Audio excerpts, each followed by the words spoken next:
Pada video kali ini kita akan membahas sebuah kasus kriminal yang terjadi di sebuah kota yang bernama Neptune City, terletak di negara bagian New Jersey, Amerika Serikat. Di mana pada suatu hari di bulan Desember, kota ini dikejutkan dengan sebuah kasus hilangnya seorang gadis berusia 19 tahun tanpa jejak. Apa yang sebenarnya terjadi? Mari kita langsung saja masuk ke pokok pembahasan video ini.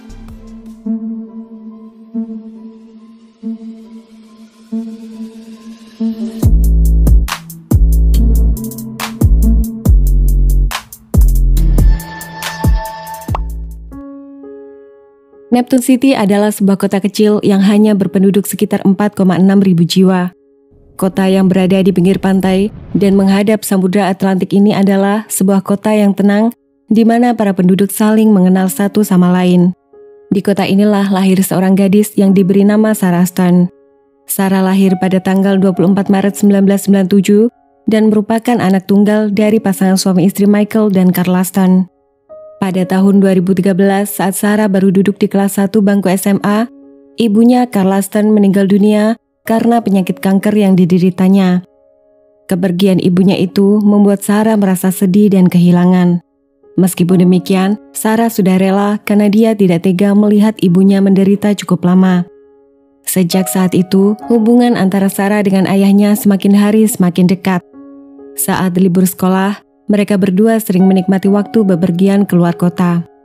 Di antara berbagai tempat yang pernah dikunjungi, Sarah langsung jatuh hati dengan kota Toronto, Kanada.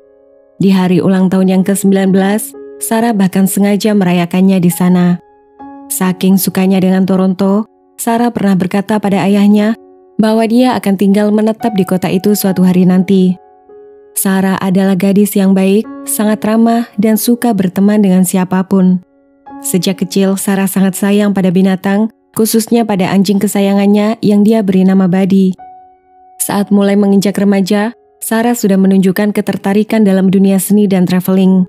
Bila sedang sendiri di kamar, Sarah selalu meluangkan waktu untuk melukis. Oleh karena itu, dia sangat ingin bisa mengembangkan bakatnya menjadi seorang seniman dan jalan-jalan keliling dunia.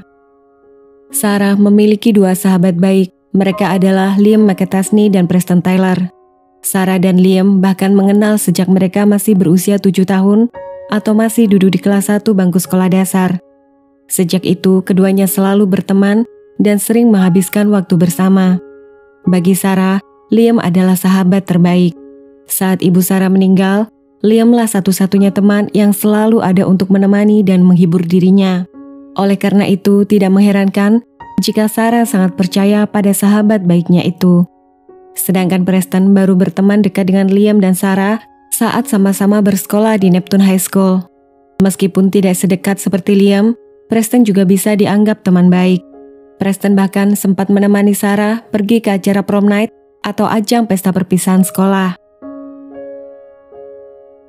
Singkat cerita, pada tahun 2015 setelah tamat bangku SMA, Sarah dan Liam sama-sama melanjutkan pendidikan di Brookdale Community College. Berbeda dengan Sarah yang mengambil jurusan seni dan film production, Liam lebih tertarik mengambil jurusan psikologi.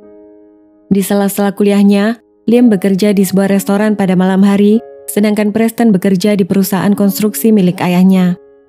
Setelah memiliki pekerjaan, Liam dan Preston berusaha hidup mandiri. Keduanya tinggal bersama dengan menyewa sebuah rumah kontrakan di 11 Holly Street yang berjarak 3 menit saja berkendara dari tempat kediaman Sarah. Pada tanggal 3 Desember 2016, Sarah Stone tiba-tiba menghilang. 911, where is the emergency? Not emergency. Actually on the Belmar Bridge, right after heading south in the middle of the bridge, there's a car that's abandoned. It's off to the side of the road, but... The Belmar Bridge being the 35 bridge? Yeah, the 35 bridge would be going from north going south. I'm driving Uber and Lyft tonight, so I just figured I'd give a call in, because it's kind of hard to see, I think, if you're coming the other way. And was there anybody inside the vehicle? I looked, no. Okay. Unless they were sleeping. I couldn't see them by their head being up. Nobody looked like they were in it. All right. Polisi yang tiba di lokasi segera mengetahui bahwa pemilik kendaraan yang terparkir di atas jembatan itu atas nama Lillian Stone. Berdasarkan informasi dari Lillian, dia sudah tidak lagi berkendara dan telah menyerahkan kendaraan itu untuk dipakai oleh cucunya Sarah Stern. Sekitar pukul 3:19 pagi, setengah jam setelah mendapat informasi itu, pihak kepolisian segera bergegas mendatangi tempat kediaman keluarga Stern untuk mencari tahu apa yang sebenarnya terjadi. Dari Lillian, polisi juga mendapat informasi bahwa Michael Stern, ayah Sarah, sedang tidak ada di rumah dan berada di luar kota. Sesampainya di sana, polisi mendapati pintu depan terkunci dan kondisi lampu ruang tengah rumah itu dalam keadaan menyala. Polisi mengetuk pintu rumah dan memanggil nama Sarah berulang kali, tapi keadaan rumah itu tetap sunyi dan tidak ada suara sama sekali. Saat masuk ke dalam rumah lewat pintu belakang, para petugas polisi memeriksa satu demi satu ruangan rumah itu, tapi tetap tidak menemukan tanda-tanda keberadaan Sarah. Mereka hanya menemukan anjing kesayangan Sarah yang terkurung di dalam kandang. Begitu mendapat informasi ini, Michael Stern, ayah Sarah, langsung berkendara pulang menuju rumah. Michael juga sempat menyarankan polisi untuk menghubungi Liam McChesney, sahabat baik anaknya. Sekitar pukul 10 pagi, pihak kepolisian langsung mendatangi Liam yang sedang berada di tempat kediaman ibunya. Liam mengaku bahwa dia kemarin memang bersama Sarah sebelum dia pergi berangkat kerja ke restoran pada sore hari. Liam berspekulasi mungkin saja Sarah kabur dari rumah karena dia sering berselisih paham dan bertengkar dengan ayahnya akhir-akhir ini. Over the past few months, she's been telling me, how bad her relationship with her father is and how she just needs to get out of here. Why was it bad? What made it bad? Fighting. Arguing, fighting? Arguing, fighting constantly. Beberapa hari setelah Sarah menghilang, banyak relawan dari warga kota dan teman sekolah turut serta melakukan upaya pencarian. Flyer-flyer dan poster bergambar Sarah dapat ditemukan hampir di seluruh penjuru kota. Liam dan Preston juga turut serta berkeliling ke sana kemari mencari tanda-tanda keberadaan Sarah. Sayangnya, pencarian besar-besaran lewat udara dan daerah sekitar aliran sungai juga tidak membuahkan hasil sama sekali. Menurut polisi ada dua kemungkinan. Kemungkinan pertama, Sarah kabur dari rumah. Tapi akhirnya pikiran ini bisa dikesampingkan karena mereka menemukan semua pakaian, kartu identitas, kartu ATM dan paspor milik Sarah masih dalam keadaan utuh di dalam rumah. Hampir tidak mungkin Sarah kabur tanpa membawa apa-apa sama sekali. Kemungkinan kedua, Sarah telah mengakhiri hidupnya sendiri. Kesimpulan ini juga sangat diragukan karena semua orang yang mengenal Sarah memberikan kesaksian bahwa gadis itu selalu terlihat bahagia, tidak menunjukkan indikasi depresi atau kecenderungan untuk mengakhiri hidupnya sendiri. Pada tanggal 6 Desember 2016, Liam akhirnya dipanggil untuk dimintai keterangan resmi di kantor polisi. Dalam interogasi itu, Liam menceritakan kepada para detektif semua aktivitasnya bersama Sarah sebelum dia dinyatakan menghilang. Menurut Liam, sekitar pukul 1 sampai pukul 2 siang, dia dan Sarah sempat pergi membeli makanan takeaway dari restoran Taco Bell. Setelah itu, mereka mampir sebentar ke sebuah bank sebelum akhirnya pulang bermain video game di rumah Sarah hingga sore hari. Pada pukul 4:45 sore, Liam mengaku pulang ke rumahnya karena harus pergi berangkat kerja di Brennan Steakhouse dan pulang dari tempat kerja sekitar pukul 10 malam.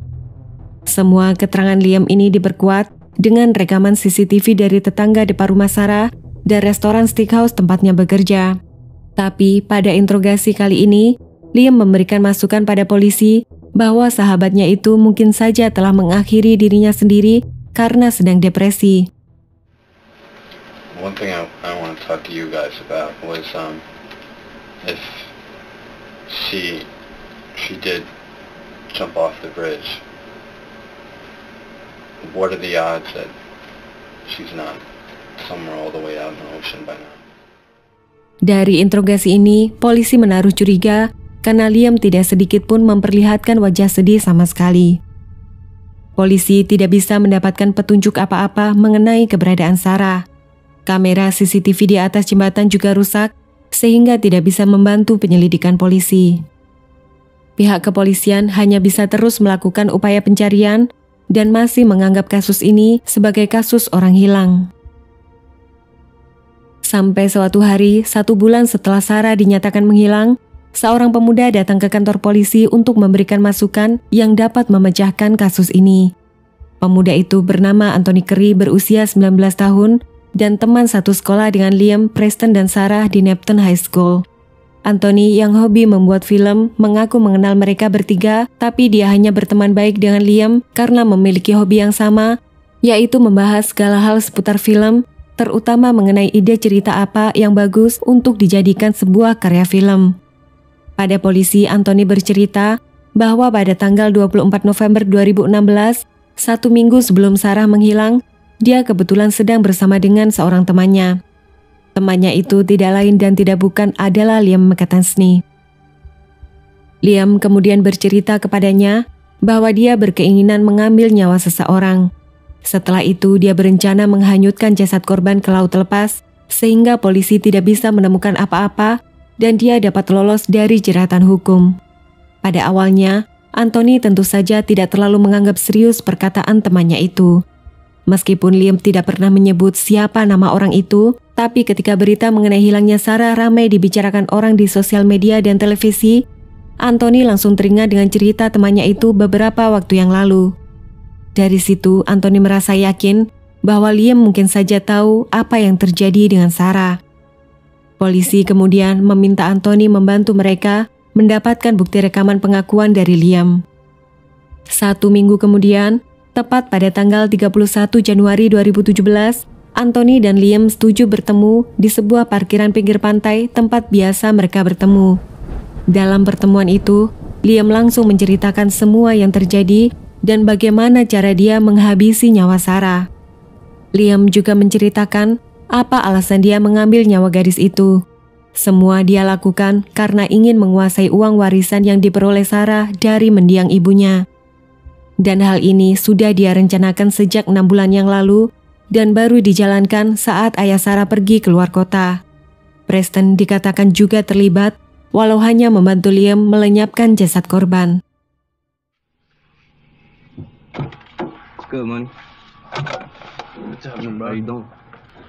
All right, so I'm hanging out with her. She has, we went to the bank. She took some money out, not all of her money. We're counting it out, and then she goes to walk out the front door.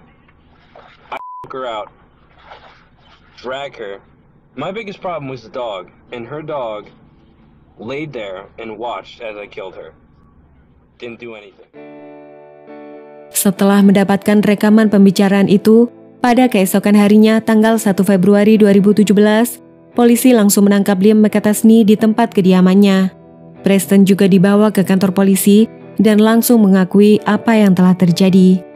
Pada polisi, Preston bercerita bahwa sekitar 6 bulan yang lalu, Liam pernah memberitahu dirinya bahwa Sarah telah menemukan sebuah kotak sepatu di dalam gudang rumahnya dan di dalamnya ternyata berisi sejumlah uang kertas pecahan 20, 50, dan $100 peninggalan mendiang ibunya. Meskipun tidak menyebutkan angka pasti, Sarah memperkirakan jumlah uang kertas itu berkisar antara 50.000 sampai dengan 100.000 US dollar. Nah, dari sini bisa ditebak, niat jahat langsung muncul dalam pikiran Liam. Liam berpikir tidak ada jalan lain. Satu-satunya cara menguasai uang itu tanpa ketahuan adalah dengan menghabisi nyawa sahabatnya terlebih dahulu. Preston kemudian setuju hanya membantu saja dengan iming-iming pembagian 30% dari uang yang didapatkan. Beberapa hari setelah ayah Sarah pergi keluar kota, tepatnya pada tanggal 2 Desember 2016, Liam langsung menjalankan aksinya dan menghabisi nyawa gadis malang itu di dalam rumah. Liam kemudian meninggalkan jasad Sarah di dalam kamar mandi. Pada sore hari sekitar pukul 4:45, Liam pulang ke rumahnya, mengganti baju dan pergi berangkat kerja. Dengan ini, Liam merasa yakin bahwa dia memiliki alibi yang cukup kuat sehingga polisi tidak bisa mengaitkan keterlibatannya. Setelah pulang kerja sekitar pukul 10 malam, Liam dan Preston berkendara mendatangi tempat kediaman Sarah. Mereka lalu memarkirkan kendaraan di sekitar jalan belakang dan masuk ke pekarangan dengan cara meloncat pagar. Liam kemudian masuk ke dalam rumah dan mengambil safe deposit box dari dalam kamar Sarah. Setelah itu mereka berdua menaruh jasad Sarah di dalam mobil. Sekitar pukul 11:45 malam, Liam mengendarai mobil milik Sarah keluar dari rumah dan pergi menuju jembatan Belmar. Preston kemudian membawa kendaraannya mengikuti dari arah belakang. Setibanya di atas jembatan Belmar, saat keadaan sedang sepi dan tidak ada mobil yang lalu lalang, mereka mengeluarkan jasad korban dan melempar barang bukti kejahatan yang telah mereka lakukan ke dalam sungai yang berarus deras itu. Keduanya lalu meninggalkan mobil Sarah di sana untuk memberikan kesan bahwa gadis itu telah mengakhiri hidupnya sendiri. Setibanya di kontrakan mereka, keduanya membuka safe deposit box milik Sarah dan merasa sangat kecewa karena di dalamnya ternyata hanya terdapat uang $10.000 atau hampir sekitar 146 juta, tidak sebanyak seperti yang mereka bayangkan. Ditambah lagi kondisi fisik uang warisan dari ibu Sarah itu juga sudah sangat usang dan merupakan uang cetakan lama. Liam tidak menduga bahwa Sarah telah menyimpan sebagian besar uang warisan ibunya itu di bank. 2 tahun kemudian, tepatnya pada tahun 2019 saat kasus ini mulai disidangkan, Liam tetap tidak mau mengakui semua perbuatannya. Dalam persidangan, ada 2 orang saksi kunci yang dihadirkan untuk memberatkan posisinya. Saksi kunci pertama adalah Preston Taylor. Dia bersaksi turut membantu Liam melenyapkan jasad korban. Sedangkan saksi kunci kedua adalah Anthony Curry yang merekam secara rahasia bukti pengakuan Liam dalam mobilnya. Pada tanggal 21 Juni 2019, 2,5 tahun sejak kepergian Sarah, para juri di persidangan memutuskan bahwa Liam McCatasney yang berusia 21 tahun pada saat itu terbukti bersalah atas semua dakwaan dan dijatuhi hukuman penjara seumur hidup tanpa kemungkinan bebas bersyarat. Preston Taylor juga dinyatakan bersalah karena ikut serta membantu dan dijatuhi hukuman 18 tahun penjara. It's been a long 2.5 years for this journey. I think finally we got justice for Sarah. I love my daughter. And everybody else did too. She's a good kid. She was a talented artist. She was a rising star. Her life ended way too soon. I miss her. I cry for her every night. I'm just glad that finally justice is served.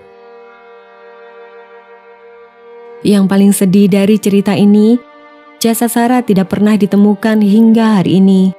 Semua orang tidak pernah menyangka bagaimana Liam bisa begitu tega mengambil nyawa sahabatnya hanya demi sejumlah uang. Menurut teman yang lain, Sarah sebenarnya sudah berencana menggunakan uang itu untuk pindah ke kota Toronto bersama dengan Liam.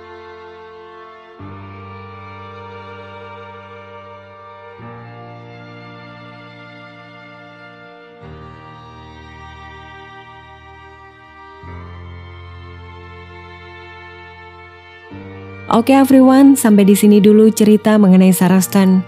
Terima kasih sudah menonton video ini, and see you on the next one.